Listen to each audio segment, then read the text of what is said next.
बड़ा वो नहीं है जिसको जगत बड़ा कहता है, बड़ा वो है माई बाप जो सबके भीतर बड़प्पन का दर्शन करता है।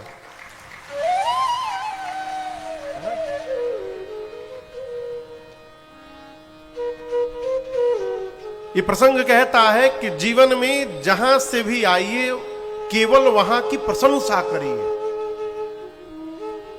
जिसके घर से भी आइए केवल प्रशंसा करिए। कमी कहां नहीं है हो, अपने चेहरे पर दाग लग जाए तो बिना दर्पण के दिखाई नहीं पड़ता है, लेकिन दूसरे के चेहरे के दाग को देखने के लिए दर्पण की आवश्यकता नहीं पड़ती है। विनोद बाबू क्या करिए, प्रशंसा करिए। और याद करिएगा, रखिएगा, प्रशंसा करना भी स्वभावजन्य है। यदि चाचा जी प्रशंसा करने का स्वभाव नहीं है तो आदमी बैकुंठ में भी जाकर निंदा करेगा, और यदि प्रशंसा करने का स्वभाव बन गया तो आप अभाव में भी प्रशंसा गाते रहेंगे और नाचते रहेंगे। एक बड़ी बड़ी गूढ़ कथा मैं आपको सुनाऊं। मैं बहुत छोटा था, कलकत्ता में एक न्यूज़पेपर हिंदी समाचार पत्र है जिसका नाम है सन्मार्ग। तो रविवार के दिन सन्मार्ग के एक विशेषांक में रविवार को बहुत सारी बोध कथाएं छपती हैं। अभी भी छपता है प्रत्येक रविवार को। मैं बहुत बचपन की बात बता रहा हूं।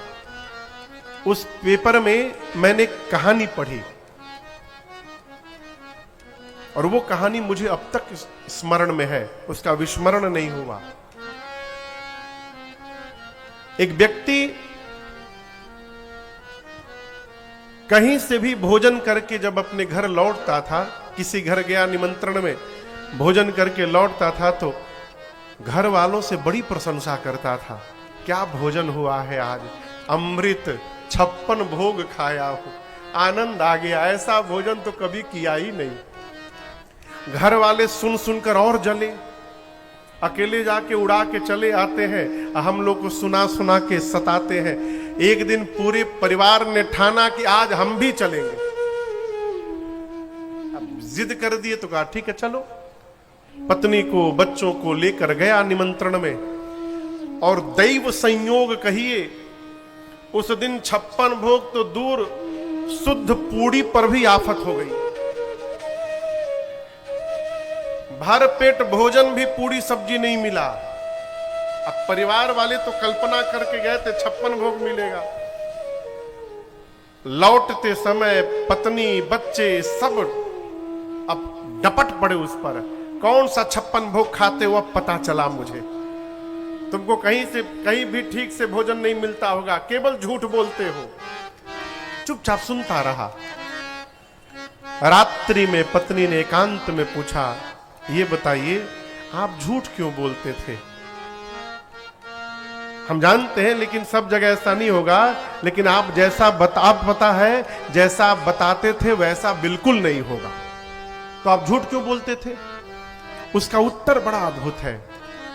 कहता है, भाग्यवान जिसके घर से मैं भोजन करके लौटता हूं उसका नमक खा के आता हूं, और किसी का नमक खा के उसकी निंदा किस मुख से मैं करूंगा, इसलिए मैं केवल प्रशंसा करता हूं। कितनी बड़ी बात। श्री चक्रवर्ती जी ने भांट की तरह श्री जनक जी महाराज की प्रशंसा गाई, बिरदावली गाई। शुभ दिन देख करके कल कंगन छुड़ाया गया है। कुछ दिन रहने के बाद श्री विश्वामित्र जी विदा लेकर के चक्रवर्ती जी से अपने स्थान बक्सर वापस गए। आज हम और आप श्री अयोध्या कांड की कथा में प्रवेश करेंगे। ये श्री रामचरितमानस का द्वितीय कांड है, दूसरा कांड है। कांड के प्रारंभ में गोस्वामी जी ने भगवान शंकर को याद किया है। शंकर जी को गोस्वामी जी ने बाल कांड में 2 श्लोकों में याद किया है। भवानी शंकरौ वंदे श्रद्धा विश्वास रूपिणौ याभ्याम विना न पश्यन्ति सिद्धा स्वान्तस्थमीश्वरम। और दूसरा श्लोक, वंदे बोधमयम नित्यम गुरुम शंकर रूपिणम यमाश्रितो हि वक्रोपि चंद्रः सर्वत्र वंद्यते। जब बाल कांड में 2 श्लोक में शंकर जी को प्रणाम कर चुके थे, तो अयोध्या कांड के प्रारंभ में फिर से याद करने की क्या आवश्यकता थी? आप श्लोक देखिए, अयोध्या कांड का प्रथम श्लोक बाबा कहते हैं, यशांके च विभाति भूधर सुता देवापगामस्तके भाले बाल विधुर गले च गरलम यस्योरसी व्यालराट सोयम भूति विभूषणः सुरवरः सर्वाधिपः सर्वदा सर्वः सर्वगतः शिवः शशिनिभः श्री शंकरः पातु माम्। पहले श्लोक में कहते हैं, जिन भगवान शंकर के वामांग में मां भवानी विराजमान है। यशांके च विभाति भूधर सुता, सिर पर देव नदी मां गंगा है, ललाट पर चंद्रमा है, गले में हलाहल विष है, वासुकी यज्ञोपवीत बनकर सुशोभित है। जो भगवान सर्वत्र है, सर्वज्ञ है, सबके स्वामी है, उन भगवान शंकर को मैं बारंबार वंदन प्रणाम करता हूं। क्यों? शंकर भगवान के जीवन से सीखने का सबसे महामंत्र मैं आपको निवेदन करूं, अभाव में भी कैसे आनंद में रहा जाए, ये भगवान शंकर के स्वभाव में दर्शन करिए। ऐसा नहीं कि उनके पास कुछ है नहीं और कुछ ला नहीं सकते, वो रखते नहीं अपने पास। क्यों? जो अपनी चिंता करेगा वो जगत का कभी कल्याण नहीं कर सकता है। स्वामी विवेकानंद जी कहते हैं, परिवार को सुखी करना हो तो अपने सुख का त्याग करना पड़ेगा। आपको सुनाया था मैंने, भगवान शिव, भगवान शंकर जैसा कोई देवता नहीं है। पीछे पंचायतन सरकार दिखाई पड़ रहे हैं, राम जी का परिवार है, हम राम जी की कथा गाते हैं, लेकिन आप दर्शन करिए, राम जी की पूजा तो होती है, सीता मैया की भी पूजा होती है, लक्ष्मण जी की पूजा तब होती है जब राम जी के साथ होते हैं, भरत जी शत्रुघ्न जी की पूजा तब होती है जब वो राम जी के साथ होते हैं। लेकिन आप मेरे शंकर भगवान का परिवार देखिए, बाबा की पूजा अलग से, मैया की पूजा अलग से, गणपति भगवान की पूजा अलग से, दक्षिण भारत में कार्तिकेय स्वामी मुरुगन स्वामी के नाम से पूजे जाते हैं, उनकी पूजा अलग से। और छोड़िए, गंगा जी की पूजा अलग से, चंद्रमा की पूजा अलग से, और तो और नाग पंचमी के दिन नगवों की पूजा होता है, होती है ना। ऐसा कोई परिवार आपको नहीं मिलेगा जिस परिवार के एक एक सदस्य की पूजा अलग अलग होती हो। एकमात्र परिवार है भगवान शंकर का। क्यों? कारण जानते हैं? इसका कारण केवल एक है, शंकर भगवान पूरे परिवार को लेकर मंगल भवना अमंगल हारी, मंगल भवना अमंगल हारी, द्रवो सो दशरथ अजिर बिहारी, द्रवो सो दशरथ अजिर बिहारी, मंगल भवना अमंगल हारी, मंगल भवना अमंगल हारी, उमा सहित जही जपत पुरारी, उमा सहित जपत पुरारी,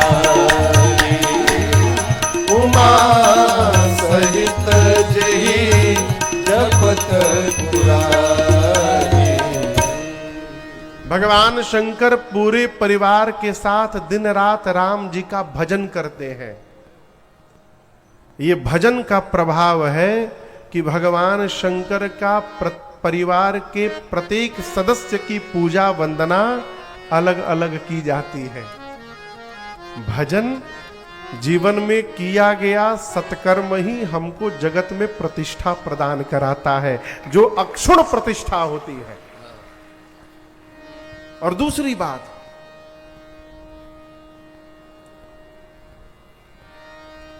लोग समझते कि भगवान का भजन करो, साधु महात्मा बन जाओ तो झंझट से समाप्त हो जाओगे। कितना झंझट तो सरकारें लोग जान रहे होंगे। संसार में ऐसा कोई मनुष्य नहीं मिलेगा आपको जिसके पास कोई समस्या ना हो। और जो कह रहा है कि मेरे पास कोई समस्या नहीं है, आई एम सो सॉरी, वो झूठ बोल रहा है। कोई ऐसा नहीं है। हमरे लगे नहीं है का कि विनोद जी के लगे नहीं है, सरकार के पास नहीं है। इतनी समस्याएं हैं आप कल्पना नहीं कर सकते। मनुष्य का शरीर मिला है तो जवानी में समस्याएं आएंगी। उन समस्याओं में रहने के बाद भी भगवान का भजन बनता रहे, यही शंकर भगवान का जीवन है और यही इनसे सीखना है। इसलिए गोस्वामी जी ने पहले श्लोक में भगवान शिव को याद किया, दूसरे श्लोक में राम जी के मुख को वंदन किया। प्रसन्नताम यानगताभिषेकतः तथा न ममले वनवास दुःखतः मुखाम्बुजश्री रघुनंदनस्य मे सदास्तु सा मंजुल मंगल प्रदा। गोस्वामी जी कहते हैं मैं राम जी के उस मुख को प्रणाम कर रहा हूं। किस मुख को? रात में राम जी सुने कि सवेरे युवराज बनना है, प्रसन्न नहीं हुए। और सवेरे सुनना कि वन में जाना है, दुखी नहीं हुए। आप समझ रहे हैं? आजकल किसी को आप बता दीजिए कि सवेरे आपको ये पोस्ट दिया जाने वाला है, आप बताकर बाहर निकले नहीं कि वो फेसबुक पर छींट देगा, तुरंत पोस्ट हो जाएगा हैशटैग लगाकर। राम जी सुने कि कल युवराज बनना है, भगवान प्रसन्न नहीं हुए। प्रसन्नताम यानगताभिषेकतः, प्रातः काल सुने कि युवराज नहीं, अब तो वनवासी बनना है। तथा न ममले वनवास दुःखतः, वन में जाना है, सुनकर दुख नहीं हुआ। हर परिस्थिति में राम जी का जो मुख एक समान रहता है, गोस्वामी जी कहते हैं मैं उस मुख को बारंबार वंदन प्रणाम करता हूं। यही मुख भक्तों का मंगल करने वाला है। तीसरा श्लोक, ये दूसरा श्लोक क्यों लिखा? जीवन में आनंद पूर्वक यदि रहना चाहते हैं तो परिस्थिति को स्वीकार करने का स्वभाव बनाइए। क्या करने का? स्वीकार। कई बच्चे नंबर कम आता है तो सुसाइड कर लेते हैं। एक परीक्षा का नंबर हमारे जीवन को निर्धारित नहीं कर सकता है। एक परीक्षा का नंबर हमारे जीवन को निर्धारित नहीं कर सकता। अंगूठा लगाने वाले लोग भी जगत में क्रांति करके बैठे हुए हैं। अंगूठा लगाने वाले लोग भी संसार में क्रांति करके बैठे हैं। और 100% नंबर लाने वालों को भी मैंने देखा है घर में पागल बन करके बैठे हैं, मैंने देखा है। परीक्षा मनुष्य को अपना 100% देना चाहिए, अपना 100%। मैं किसी को, हमसे लोग पूछते महाराज जी हमारे लिए क्या आज्ञा है?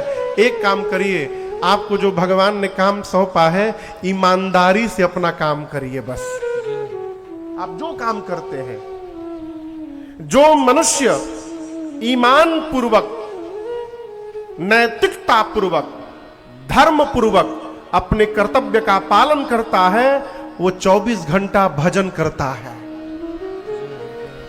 मजीरा लेकर गाना भजन नहीं है। यदि अपने आप दायित्व का निर्वहन धर्म पूर्वक कर रहे हैं तो आप भजन में ही जी रहे हैं। माताएं यदि भाव से भोजन बना रही हैं तो ये भोजन बनाना ही इनके जीवन का भजन है। यदि मन में ये भाव हो गया कि ये भोजन ठाकुर जी को भोग लगेगा, ये भोजन बनाना ही भजन है, अलग से कुछ करने की आवश्यकता नहीं है। आपको समझ में बात आ रही है मेरी? स्वीकार करने का स्वभाव बनाइए। किसी महापुरुष की बात मैं आपको कह रहा हूं, मैंने सुनी है किसी महापुरुष से, उनकी बात मैं आपको आगे पहुंचा रहा हूं। उन्होंने प्रश्न किया लोगों से, क्या आपके जीवन में कोई समस्या है? मैं पूछ रहा हूं, आप लोग के जीवन में कोई समस्या है? जोर से बोलिए। हाँ है, ठीक, अच्छी बात। अब एक दूसरा प्रश्न पूछ रहा हूं, उसका 2 उत्तर होगा, हां चाहे ना। आप समझ रहे हैं ना? फिर मैं प्रश्न पूछूंगा, उसका 2 उत्तर होगा, या तो हां या तो ना। आप लोग हां बोलिएगा। क्या बोलना है? हाँ, याद रहेगा ना? हां बोलना है। फिर से आइए शुरू से। आप लोगों के जीवन में कोई समस्या है? जोर से। हां। फिर पूछ रहा हूं दूसरा प्रश्न, इसका उत्तर हां देना है। क्या उस समस्या का समाधान आपके हाथ में है?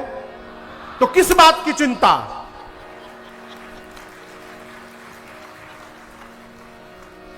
यदि समस्या का समाधान आपके हाथ में है तो किस बात की चिंता? समाधान करिए। अब ना बोलिएगा, ना। क्या बोलिएगा? फिर से आइए। क्या जीवन में कोई समस्या है? हां। हां बोलिए। हां। अब इसके बाद वाले में ना बोलना है। पहले हां बोले थे, हाँ अब ना बोलना है।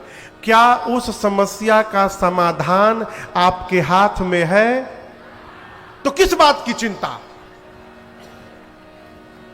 बड़ा गंभीर विषय है। यदि समस्या का समाधान आप कर सकते हैं तो क्यों रोना? समाधान करिए।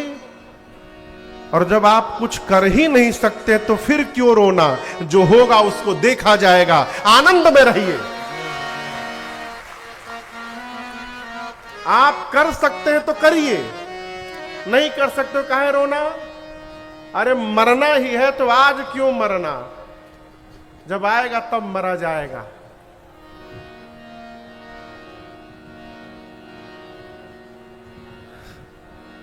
किसी महापुरुष ने कहा कि मैं जीता हूं मरने के लिए, मैं जीता हूं मरने के लिए, कुछ लोग मर मर के जी रहे हैं। आप समझ रहे हैं? मरना तो निश्चित है, आज नहीं मरना है, आनंद में रहना है। जीवन में परिस्थिति को स्वीकार करने का स्वभाव बनाइए, आप अभाव में भी नाचते हुए दिखाई पड़ेंगे। इसलिए गोस्वामी जी ने दूसरे श्लोक में राम जी के मुख को वंदन किया। तीसरा श्लोक मेरे पीछे स्वरूप का दर्शन करिए। कहते हैं, नीलांबुज श्यामल कोमलांगम सीता समारो पितवाम भागम पाणौ महा सायक चारुचापम नमामि रामम रघुवंश नाम। स्वामी जी कहते हैं, नील अंबुज यानी नीले बादल के समान जिनका रंग है। नीलांबुज श्यामल कोमलांगम, जिनके श्याम वर्ण के कोमल कोमल अंग हैं। सीता समारोपित वाम भागम, जिनके वाम भाग में मां सीता जी विराजमान है। पाणौ, पाणी मने हाथ, अब पाणौ मने उभौ, दोनों हाथ में। पाणौ महासायक चारु चापम, एक हाथ में महासायक राम जी के बाण का नाम है अमोघ बाण, एक हाथ में अमोघ बाण, चारु चापम, चारु मने सुंदर और चाप मने धनुष, एक हाथ में अमोघ बाण और दूसरे हाथ में सारंग धनुष लेकर के अयोध्या के सिंहासन पर जो राम जी विराजमान है, नमामि रामम रघुवंशनाथम, उन राम जी को मैं बारंबार प्रणाम करता हूं। ये अयोध्या कांड के 3 श्लोक हैं। 3 श्लोकों के बाद गोस्वामी जी ने दोहा लिखा। ये दोहा आप लोगों में से किसको किसको याद है? हाथ उठाइए। अयोध्या कांड का पहला दोहा कितने लोगों को याद है? सीपी भी आपको याद है?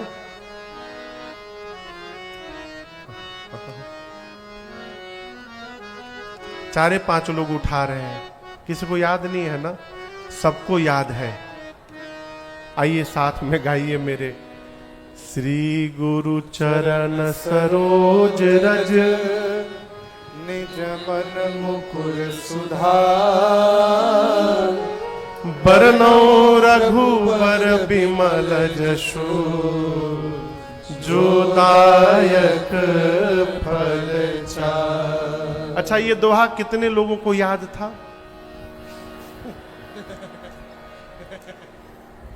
महापुरुष कितने लोग को याद था? पहले क्यों नहीं हाथ उठाए? महाराज हमको तो ध्यान ही नहीं था कि रामचरितमानस का दोहा है, हम तो हनुमान चालीसा का मान के बैठे थे। मानस जी को लाल कपड़ा में बांध के सवेरे शाम अगरबत्ती दिखाने से कुछ नहीं होगा। कई लोग श्री रामचरितमानस किनके किनके घर में है? हाथ नीचे करिए। कितने लोग डेली पढ़ते हैं? दर्शन करिए। मानस जी को लाल कपड़ा में बांधकर आरती न उतारिए, इससे कुछ नहीं होगा। मानस जी जब तक इस मानस में नहीं आएंगी तब तक जनमानस पर इसका प्रभाव नहीं पड़ेगा। इसलिए नियम बनाकर एक दोहा ही पढ़िए, लेकिन नित्य पढ़िए। पुस्तके पढ़ी विद्या पर हस्ते गतम धनम, किताब में पढ़ी हुई विद्या का आप लाभ तब तक नहीं ले सकते जब तक उसको पढ़ के किताब से बाहर न ले आवे। उसी प्रकार आपका रुपया यदि हमारे पास है तो उस रुपया का सुख आप नहीं ले सकते हैं। भले आप कहते रहिए महाराज जी के लगे हमारे 1 लाख बार आप बोले रहिए, जीवन भर बोलते रहिए महाराज जी के लगे हमारे 1 लाख बार, आप बोलते रहिए, उसका लाभ आपको मिलने वाला नहीं है जब तक महाराज जी आपके हाथ में नहीं रख देंगे तब तक। लेकिन हमारे लगे क्योंकि रुपया उपया नहीं, हम पहले ही बता दे रहे हैं। कुछ लोग के हैं जो हम लौटा देंगे, है। अब हम ही बताएंगे नहीं के है। ये तो आनंद का विषय है। मानस जी को पढ़ने का स्वभाव बनाइए। बिना पढ़े कल्याण होने वाला नहीं है हो। कथा तो हम 9 दिन सुना के चले जाएंगे, 10वें दिन क्या होगा? इसलिए हम नहीं कहते कि आप 1 घंटा पढ़िए, नियम बनाइए। अभी हमारे एक भैया आए थे नागपुर से, देवानंद भैया, कमरे में बैठे थे। रिश्ते में हमारे साले लगते हैं वो, लेकिन उम्र में हमसे बड़े हैं बहुत, तो हम बचपन से उनको भैया भैया ही कहते हैं। तो नागपुर से अभी आए थे, हमसे बोले राजन बाबू, दरभंगा में आपकी मैंने कथा सुनी थी पहली बार, उसके पहले मैं कथा सुनता नहीं था। आपकी एक बात मैंने सुनी और मुझे इतना धक्का लगा, यही बात जो